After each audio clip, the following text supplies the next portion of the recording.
আপনি দেখছেন news now, আমরা জানি কোনটা খবর।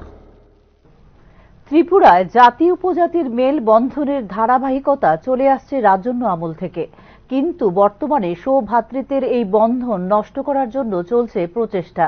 মঙ্গলবার বীর বিক্রম জন্মজয়ন্তী উদযাপন উপলক্ষে এই অভিযোগই করল ত্রিপুরা প্রদেশ কংগ্রেস। এই ধরনের অপচেষ্টা কোনোভাবেই বরদাস্ত করবে না কংগ্রেস বলে উল্লেখ করেন প্রদেশ কংগ্রেস সভাপতি আশিস কুমার সাহা। এদিন পোস্ট অফিস চৌমুহনী প্রদেশ কংগ্রেস সদর কার্যালয়ের প্রাঙ্গণে উদযাপন করা হয় মহারাজা বীর বিক্রম কিশোর মানিক্যের ১১৭তম জন্মবার্ষিকী। উপজাতির মধ্যে যে মেলবন্ধন বা সৌভ্রাতৃত্বের যে একটা বড় ধরনের যে ধারাবাহিকতা, এই ধারাবাহিকতা এটা রাজন্য আমল থেকে বিশেষ করে বীরচন্দ্র মানিক্য বাহাদুরের সময়কালেই এটা আমরা দেখতে পেয়েছি।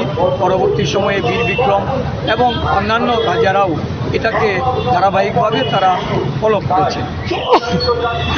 ইদানিংকালে এই সৌভ্রাতৃত্ব বিনষ্ট করার বা শান্তি বিঘ্ন করার একটা অপপ্রয়াস চলছে। বিভিন্নভাবে উস্কানিমূলক বক্তব্য রেখে এবং এই রাজ্যের জাতি উপজাতির সৌভ্রাতৃত্বের বন্ধনকে বিনষ্ট করার লক্ষ্যে কিছু কর্মসূচি গ্রহণ করা হচ্ছে, যেগুলি আমরা প্রদেশ কংগ্রেস এগুলি মেনে নিতে পারি না। প্রদেশ কংগ্রেসের পক্ষ থেকে শান্তি বজায় রাখার জন্য এবং সম্প্রীতি আরও সুদৃঢ় করার জন্য জাতি উপজাতি উভয় অংশের মানুষের কাছে আজকের বীর বিক্রম মানিক্য বাহাদুরের জন্মতিথিতে আমরা আহ্বান রাখছি, চলুন আমরা এই পার্বত্য রাজ্যে শান্তি সম্প্রীতি বজায়